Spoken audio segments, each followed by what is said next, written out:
You're now tuned into the SoCHiology podcast, the exploration of the Chi-verse, which encompasses Chicago culture, politics, history, experiences, legends, and stories from the hearts and minds of Chicagoans themselves.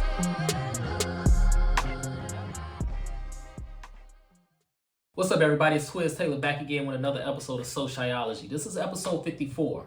Now let's go back in time to 2001, March 17th, St. Patrick's Day to be exact. All right.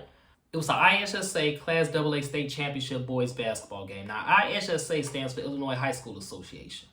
On one end, you got the Schaumburg Saxons. Very solid team, but under the radar. They wasn't even ranked at the beginning of the year. On the other hand, you had the Thornwood Thunderbirds. 32-1 record, number one team in the state. And not just that, they got Eddie Curry, the 2001 Illinois Mr. Basketball, arguably the number one player in the country, and he would go on to be a first-round draft pick a couple months later. Now, if I was a bet man, I was only 13 at the time, I would have bet my money on Thornwood, just as I'm sure a lot of people did. And I would have lost my money on Thornwood, just as I'm sure a lot of people did, because Thornwood lost. Schaumburg would go on to be the state champions that day. That's madness. Illinois is the home of March Madness. Now, that was 2001. Let's fast forward to 2022. The 3A state title game. Metamora, Springfield, Sacred Heart, Griffin. Two teams that wasn't even expected or predicted to be there. Double overtime, Springfield Sacred Heart Griffin won on the last second three-point heave in double overtime. That's madness, bruh. And Springfield Sacred Heart Griffin isn't even a basketball school. They're a football school. They won multiple football championships, but they had never won a boys basketball state championship until this year. That's the beauty of March Madness, the thrill, the unexpected, the pureness of the madness, right? The Sweet 16 for the NCAA March Madness starts today, and a lot of Chicagoans and Illinois residents, I'm sure, knows this. March Madness originated in Illinois, but there's a lot of people that still don't know that. So I pulled up to the basketball courts at Hayes Drive, right off of DuSable Lakeshore Drive, to ask a few hoopers if they knew about the origins of March Madness. This is what they had to say. Who you rooting for in March Madness this year? Shit, probably either Duke, I don't know, probably Duke. Rooting for Duke? Yeah, probably Duke. So my first question is, you've been following the March Madness tournament this year? Yeah, a little bit, yeah. Who you got winning?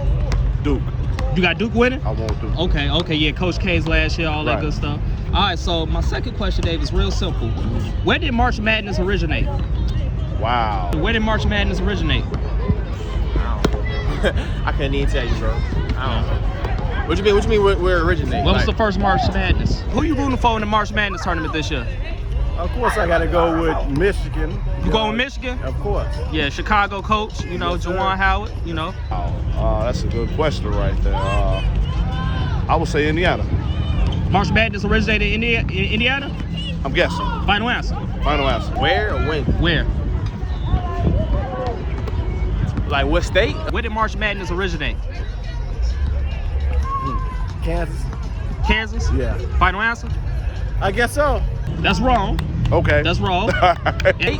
What city? I don't know, bro. Chicago probably? I don't know, bro. So yeah, March Madness started right here in the state of Illinois. The Sweet 16 was a term given to the top 16 teams in the state of Illinois in the 1930s that was invited to the University of Illinois Gymnasium to compete for the state crown. Now understand, this is before professional sports, especially professional basketball, took off. So it was a huge spectacle. It was people all around the state that was driving to Champaign to witness these 16 teams play over the weekend. Henry V. Porter, an assistant executive director for the IHSA, Illinois High School Association, wrote an essay titled March Madness, detailing the spectacle that he saw and the things he witnessed during this tournament, the enthusiasm, the happiness about this. March Madness started with Henry B. Porter for the IHSA. It was published in 1939 in the Illinois Interscholastic, which was the official IHSA magazine of the time. In 1973, the IHSA officially adopted the term March Madness, almost 10 years before the NCAA started using March Madness.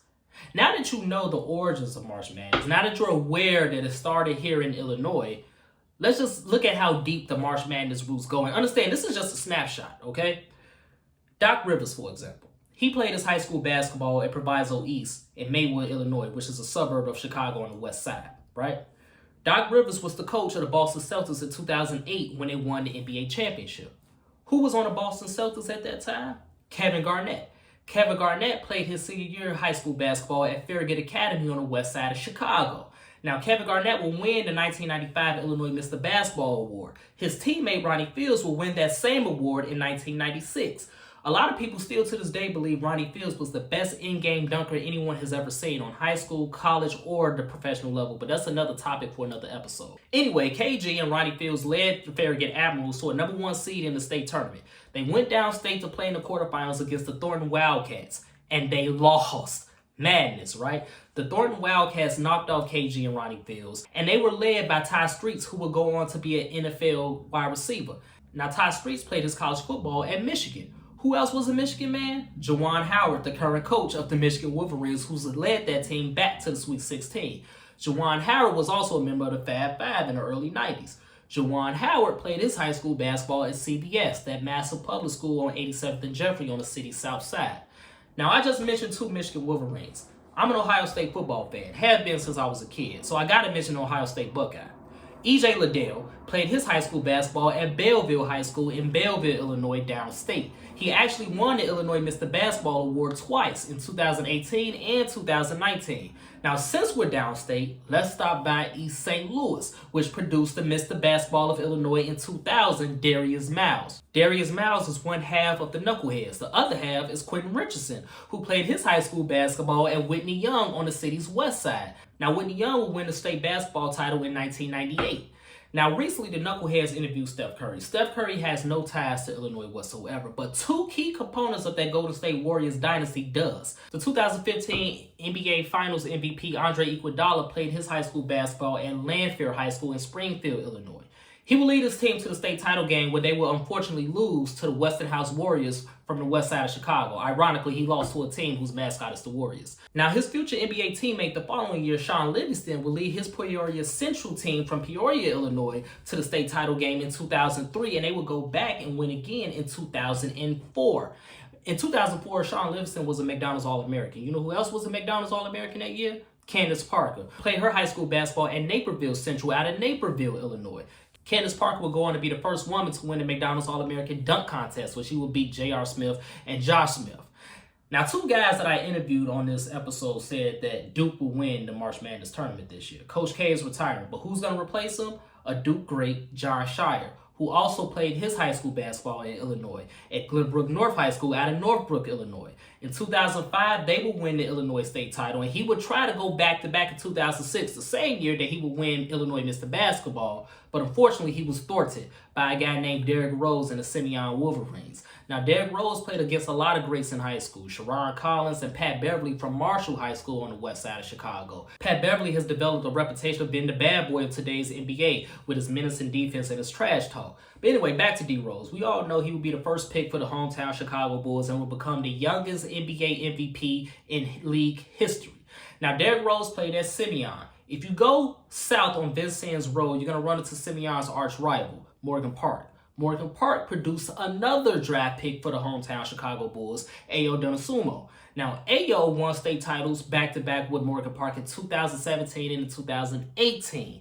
But before that, there was another Morgan Park great that had a lot of notoriety and a lot of hype. The 2016 Illinois Mr. Basketball, Charlie Moore, who is the current starting point guard for the Miami Hurricanes and has led them back to the Sweet 16, which is no place else but right here in Chicago, Illinois, the home of March Madness. It's madness. Now understand, everything I just said is literally a snapshot. It's so many. It's a plethora of great basketball players in Illinois that have excelled at the high school, collegiate, and professional levels.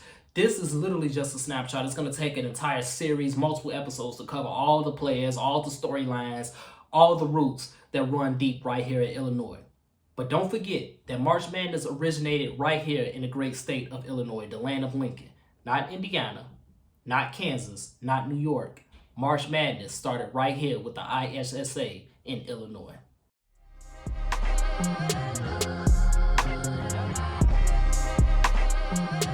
If you enjoyed this podcast, I ask for 2 things. Number 1, leave a 5-star review. And number 2, pass it on to a friend who may enjoy it as well. And don't forget to subscribe to our other podcast, Mogul Motivation from TR.U.E Stories Media.